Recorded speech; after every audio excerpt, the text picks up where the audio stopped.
Graça e paz a todos, meus queridos amigos e irmãos. Mais uma mensagem diária para a nossa edificação e crescimento espiritual. Hoje nossa mensagem está baseada em Salmo 133. Vamos ler. Ó, quão bom e quão suave é que os irmãos vivam em união. É como óleo precioso que desce sobre a barba de Arão, e que desce até as orlas das suas vestes. Como o orvalho de Hebrom é como os que descem sobre os montes de Sião, porque ali o Senhor ordena a bênção e a vida para sempre. O tema de hoje é 5 desculpas para não ir à igreja. É isso mesmo que você ouviu. São 5 desculpas que nós, o povo, acha para falar para não ir à igreja.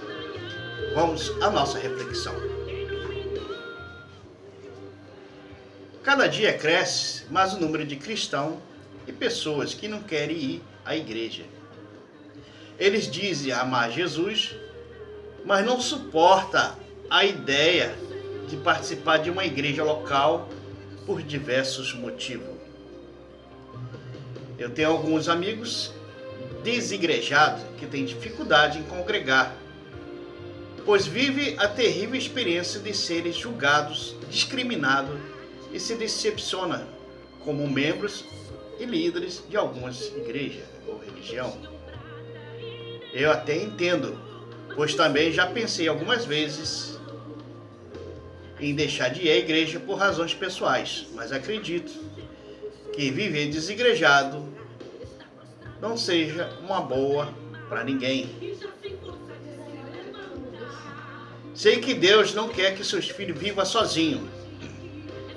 Então vamos falar 5 desculpas que as pessoas geralmente dão e porque acham que elas precisam mudar de ideia. Primeira desculpa: na igreja só tem pessoas hipócritas.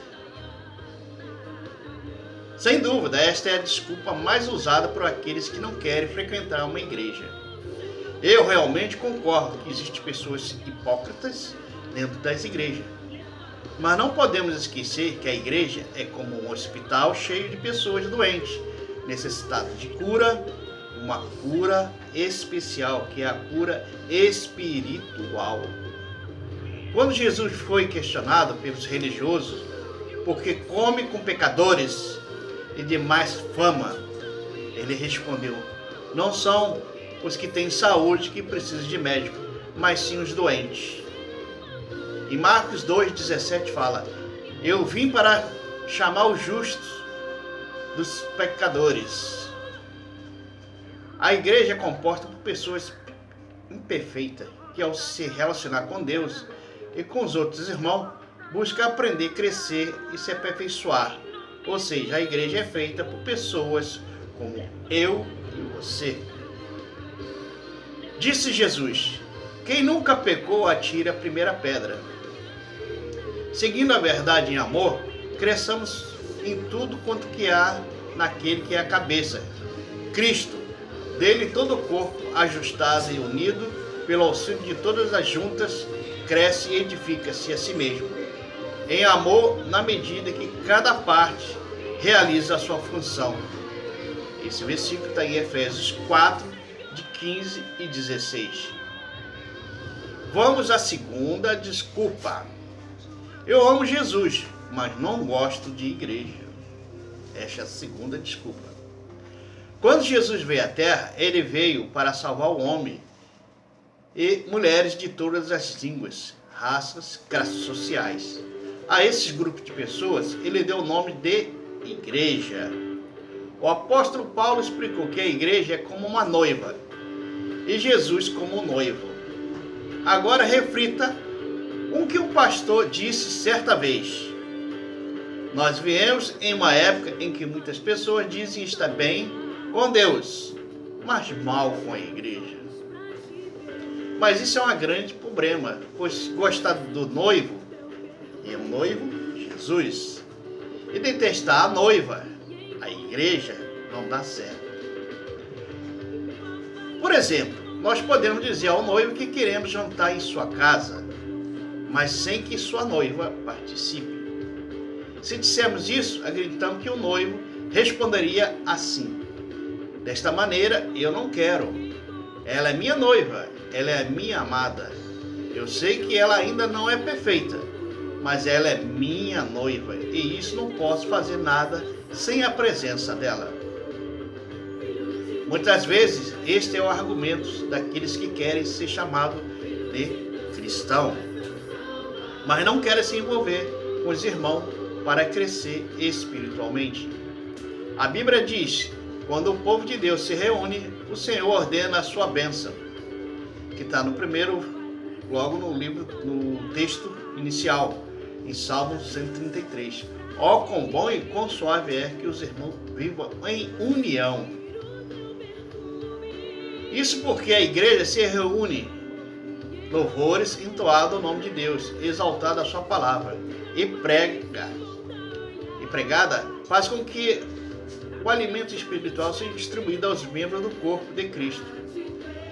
Se dissermos que amamos a Jesus, devemos também amar as mesmas coisas que Ele ama. E sabemos que Cristo ama a igreja, pois está edificado o seu reino sobre ela. Mateus 16, versículo 18 fala: Ele disse: sobre esta pedra edificarei a minha igreja, e as portas do inferno não poderão prevalecê-la. Cada pessoa que recebe a Jesus como Senhor e Salvador tem a vida transformada e começa a fazer parte desse edifício espiritual. Vamos para a terceira desculpa: eu não tenho tempo para ir à igreja. Quem nunca ouviu ou deu esta desculpa para alguém? Todos nós temos 24 horas por dia e sempre damos prioridade àquilo que achamos mais importante ou mais prazeroso. Ficamos tão envolvidos nessas coisas que nem vemos o tempo passar. Alguns exemplos. Ficamos horas e horas na internet, batendo papo, jogando, vendo filmes, séries e outras coisas mais. Enfim, sempre arrumamos tempo para fazer o que gostamos. Então, se não temos tempo para nos reunirmos com pessoas que creem no mesmo Deus que nós estamos dizendo, que é o reino de Deus, não é a nossa prioridade?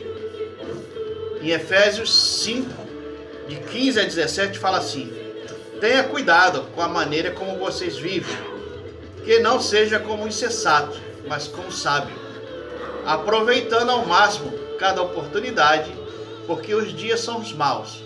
Portanto, não sejais insensato, mas procureis compreender qual é a vontade do Senhor. Efésios 5, de 15 a 17. Agora vamos para a quarta desculpa.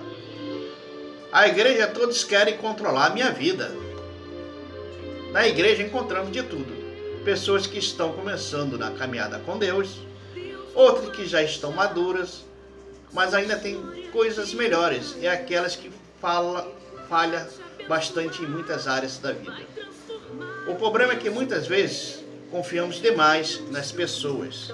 Dependendo muito delas, esquecemos que elas podem falhar, pois são seres humanos. Com isso, nós decepcionamos, pois temos a falsa ideia de que todo cristão são anjos sem asa. Esquecemos que são humanos como nós, são pessoas humildes igual a gente. Sim, há muitas pessoas intrometidas que às vezes querem tanto ajudar e acaba sendo controladora e manipuladora. Mas Jesus morreu por elas também, e devemos pedir a Deus paciência, sabedoria, para vivermos em harmonia. Isso é possível quando nós lembramos do quanto Deus é paciente conosco e nos ama apesar de nossas falhas. Quinta desculpa: e última, desculpa, né? Quinta e última. Ainda não estou preparado. Você já entendeu que a igreja não é um lugar de pessoas. Já não estou preparado, essa é a desculpa. Você já entendeu que a igreja não é um lugar de pessoas perfeitas, mas sim, querem se aperfeiçoar. E para fazer parte de uma igreja, você só precisa entregar o seu coração e sua vida a Jesus, pois Ele que vai te transformar e te aperfeiçoar. Não pense que você irá conseguir vencer sozinho o pecado, o mundo e as suas aprovações. Você precisa da ajuda do Espírito Santo e das pessoas que fazem parte da família de Deus. Então não deixe de frequentar uma igreja por achar que você ainda não está preparado. Não há desculpa para não ir à igreja. Vou repetir. Não há desculpa para não ir à igreja. Mas o meu conselho é que você não siga as ondas dos desagrejados, que pensam que pode servir a Deus sozinho, sem se envolver com outros irmãos em Cristo. Valorize a comunhão, assim como a igreja de Atos, e obedeça a ordem do apóstolo Paulo. Paulo fala em Hebreus 10, 25. Não deixamos de reunir-nos como igreja, segundo o costume de alguns, mas encorajamos-nos uns aos outros, ainda mais quando você vê que se aproxima o dia da volta de Jesus Cristo. Então, meus irmãos, todos somos falhos, todos somos humanos. Há um versículo na Bíblia que diz: aonde estiver 2 ou 3 em meu nome, eu ali estarei. Você sozinho não vai fazer verão, como diz o ditado. Uma andorinha sozinha não faz verão. Um crente sozinho não vai fazer aquela fé forte. Vários crentes juntos, reunidos numa só comunhão com Deus, vai buscar a perfeição, o aprendizagem e muito mais ainda. Deus estará presente com o Espírito Santo junto de todos nós. Então não deixe de frequentar uma igreja ou uma reunião evangélica, onde que tenha mais de 2 pessoas, porque Deus está ali presente. Esse é o tema de hoje que discutimos e falamos para vocês não deixar de participar de uma igreja evangélica que fala de Deus, de Cristo Jesus. Tenha todos um bom dia com Jesus Cristo.